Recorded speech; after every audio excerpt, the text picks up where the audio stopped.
অনৈতিক যে ইসকন থেকে যে তাকে বহিষ্কার করা হয়েছে, দুইটাকে এক করে ফেলেছে। দুইটা কিন্তু এক না, দুইটা আলাদা।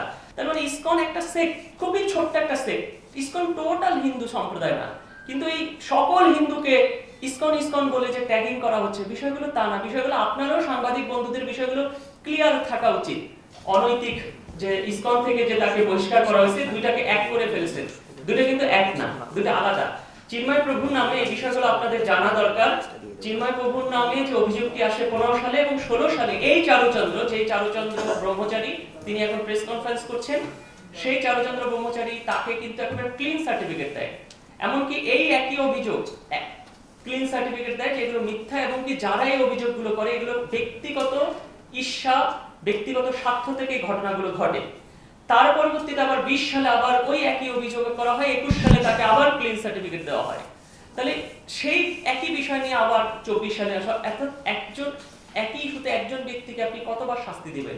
আমি মনে করি যে এই যে চারুচন্দ্র ব্রহ্মচারী ইসকন থেকে যেটা করা হয়েছে, এটা হলো ব্যক্তিগত ক্ষমতার দ্বন্দ্ব থেকে এই ঘটনাগুলো ঘটছে, যেটা আসলে কাম্য না। যে আপনি একজনকে আপনার যদি প্রতিদ্বন্দ্বী মনে করেন, তাকে তার নামে, আপনারা মালয়েশিয়ায় দেখেছেন যে সেখানে আপনারা দেখেছেন প্রধানমন্ত্রী এদের বিরুদ্ধে, রাষ্ট্রপতির বিরুদ্ধে বিভিন্ন, যে তাদের বিরুদ্ধে যৌন বিভিন্ন কেলেঙ্কারি দিয়ে তাদের সরিয়ে দেওয়া, একটা রাজনৈতিক যে আমরা দেখেছি, এরকম একটা ষড়যন্ত্রমূলক বিষয়গুলো আমরা দেখি। আর যেই জাতীয় পতাকা অবমাননা নিয়ে যে কথা হচ্ছে, সেই জাতীয় পতাকা আপনি স্পষ্টভাবে সেই ভিডিওতে দেখতে পাবেন, সেই জাতীয় পতাকায় 4 তারা খচিত।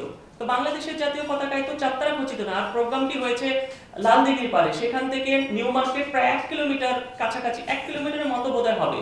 তো এতটা দূরে, তো চিন্ময় বাবু ওখানে স্টেজে আছে, এত মানুষের ভিড়, সে কেন যাবে ওখানে জাতীয়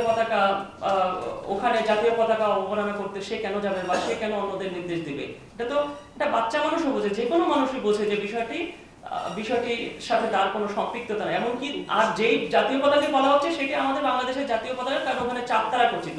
আমাদের বাংলাদেশের জাতীয় পতাকায় তো লাল সবুজের মধ্যে কোনো 4 তারা নাই। আপনারা নিজেরা সাংবাদিক বন্ধুরা ওই ভিডিওটি দেখেছেন। তো এই বিষয়গুলো আমার মনে হয় আপনারা ক্লিয়ার হওয়া উচিত। এখানে যে অভিযোগের খেলা চলতেছে, সেটা হলো স্বার্থের দ্বন্দ্ব। ঢাকা ইসকন থেকে চট্টগ্রামের ইসকনের সাথে স্বার্থের দ্বন্দ্ব, ক্ষমতার দ্বন্দ্ব থেকে সেই বিষয়গুলো তারা করছে। এবং আরেকটা, ইসকন সম্পর্কে আপনাদের একটা ক্লিয়ার ধারণা উচিত যে বাংলাদেশের হিন্দু সম্প্রদায়ের মধ্যে ইসকন একটা সম্প্রদায়, ইসকন একটা গৌড়ীয় বৈষ্ণব সম্প্রদায়, এবং তারা একটা প্রতিষ্ঠান।